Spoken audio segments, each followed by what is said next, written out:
Alright, welcome back to the channel. Thank you for joining. This is Chief Booty Baker. I'm going to be building up Shaman, and what I hope to accomplish today is taking all the booty that I've got saved up in artifacts, as well as brews in this wonderful little booty chest up here. Yarr, booty! I share a little secret with you here that I've caught on to. I am trying to get some more gear without farming through the campaign right now. I am a bit of an anti-farmer, especially in the early game. And this is mainly just to get that Arena Bronze 3 Arena achievement out of the way. So it's strictly anti-farming for the Arena. I'm at level 17. The market technically doesn't open till level 18, but here I am peeking at the market. But the only thing is if you make your purchase, you're not going to be able to get back into the market. You will get the achievement and that extra 5 tokens for the Arena, but there you go. I don't want to use my gems quite yet. I would rather get the gem mine open up, but that's going to be a while. However, if you take a look at this mission here, when you achieve it, you get 300 gems. So open that gem mine. All right, going down to the bronze 3 here, you can see I've got a lot of farming actually to do in order just to get down to where I can achieve and collect this bronze 3 in Classic Arena. So trying to do it as early as I can. Trying to do it before I get too far in levels. All right, so let's get right into Shaman's build, where we look at the attack stat more. She's got a pretty good attack. She also has that really good critical rate buff that you can place on all your allies for 2 turns. So her A1 attacks one enemy, has a 25% chance of removing 1 random buff from the target. Being only 25% chance, if we can get any kind of accuracy on her, that will help that stat and the ability to remove 1 buff. So that can come in handy for a lot of different stages of the early game here. Her damage is based on attack. Alright, this is good for all of your champions. So exploit weakness, attacks one enemy, places a 15% increased critical rate buff on all allies for 2 turns. And then of course you have the recall, revives any ally with 25% of their HP, places a shield buff on the target equal to 20% of the target's HP. And if you get the Ascended skill, basically it just gives them 50% of their HP, and same thing on the shield. So you get the ally defense and faction crips by 23%. That might be the only orc you have. It looks like maybe I just have the one here. I have a raider. we'll look through what gear we have, and we'll use this filter. We'll go into the fitting room. That way we can pop stuff in to her slots there. Excuse me? Yarr, booty! And without costing anything, once you hit equip, anything you want to make a change on is going to be very costly, so keep in mind for that. You can also go to your individual pieces and select any of the primary stats that you want to look for. You can also select any substats that you want to look for. This comes in handy when you have a lot of gear, so you can quickly go through that with that filter option. Anyway, so we'll take a look, and I kind of will explain a little bit on my ideas on Shaman. Yes, you do want to keep her alive. We can take a look at the reviews here. This is one of the ways that you can see suggestions on building her. Mainly speed with life. So, yes, those are important. We got HP percent, defense percent, and that's basically to keep her alive long enough for her to be able to revive. But I mean, this is a 7 turn cooldown on that. You probably have one epic book there, so I really don't want to use that right now. Anyway, those tomes are hard to come by, so, and Shaman may not be one you want to use that on right away. Not really the best way to go with building her up, especially with free-to-play account. So we're in the fitting room, so we can just throw some stuff on there for stat increases before we actually equip them, and then it costs money to swap anything out. See what we have for speed boots, and all we have is, really, that's all we have is the lifesteal. Wow. Yarr, not me booty. Actually, kind of unfortunate that that is all I have in the lifesteal set. So I prefer using lifesteal sets on AoE attackers. KO would be a good one, as I mentioned in my beginner's guides, which This is kind of a return to that.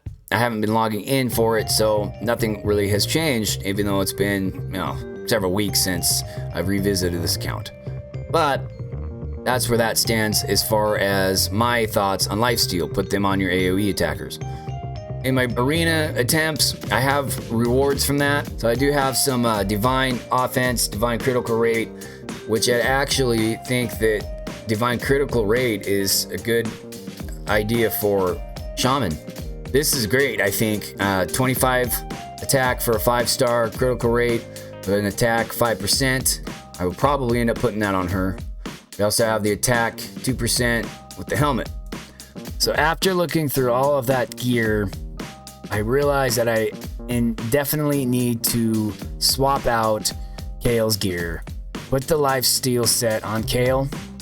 That way I can get some of that attack gear off of Kale and put it on Shaman. It's gonna be up to 40,000 just to swap in the lifesteal set so that I can free up the offense sets for Shaman. What I'm gonna do is I will put on the stuff that I want on Shaman. Alright, so we'll go to Kale's. Now we know we don't need these. So that leaves putting on shield. That's not too bad, 5,000. Alright, the crit rate on the gloves, the attack, chest plate, and the speed boots. Alright, so now Kale has the lifesteal set, so I'm not too worried about keeping Kale alive. Now, that frees up all sorts of goodies for Shaman. We've got the critical rate with the HP shield, got the offense shield, defense 6%, HP 3%, and accuracy 7. It's a good one. Alright, I know I don't have any more speed boots, but we could swap this in. So we got the crit damage increase, attack percent, a little bit bonus on that attack increase. That just means that we lose that attack on the helmet, but we do have the speed helmet here. Gives some crit damage, plenty of HP, a little bit of resistance, which is helpful. Do that. And we'll go with that. And then the gloves, we'll just put in this crit rate gloves. Get a crit rate up there. That way that 58% damage will take place more often. Alright, so our total stats without upgrading of the things that we put on her is 580. And just to compare, check it out. Look, he's level 23. His attack is not even that high yet, 570. And but you see the point that I was trying to make. You want her to have a high attack. No matter what else you do, make sure that she has a high attack. Eventually, when I get some better speed boots, I'll put speed boots on her. No matter what that is, I'll make an adjustment to make sure I got her equal sets in. Alright, so let's just check her out with what we have on her in the arena. Alright, there's also an arena tournament going on, and we won't start an auto, even though eventually I will. Alright, so first... Alright, so she should be able to take pretty much any of these two out with that increase attack, increase critical rate.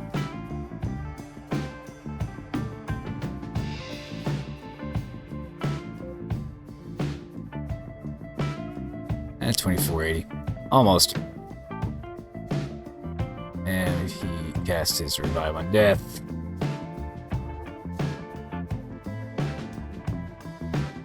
There we go. Alright, we've got the champion training tournament. And we will try to get Shaman built up by going into the tavern and throwing in booze. Alright, so we raised 15 levels by doing that, 42,000. And I minimized any extra experience to my main account so that I did not farm. To accomplish that, I have some other chests to open up. Hopefully I get some horse brews. Just keep opening the chests. There's a couple there. Yeah, there we go. None there. None there. Alright, well, I got enough to do another round of upgrading. This is how I upgrade my champions, and I do it during events. 18 points there, and more time. 12 points. Now she's at 37. We'll go check her stats again. Alright, so her stats have come up by 795 on the attack, which is what I'm looking for. And we could also check the ascend, see if I have any potions, which I do not, because I'm not farming. Like I've said, I don't farm, just so that I can keep that morale count level down. However, I can ascend her by collecting some potions through that. Yeah, so your epics are going to need quite a bit of, that's why I don't farm. Because if I farmed enough to even get her ascend 1 star, I would be, look at that, that was just one round in there, raised me up 5%. So anyway, thank you so much for watching my Shaman build video. Hopefully you check out my next video when I build up Jizzo. Take it easy, have a good day.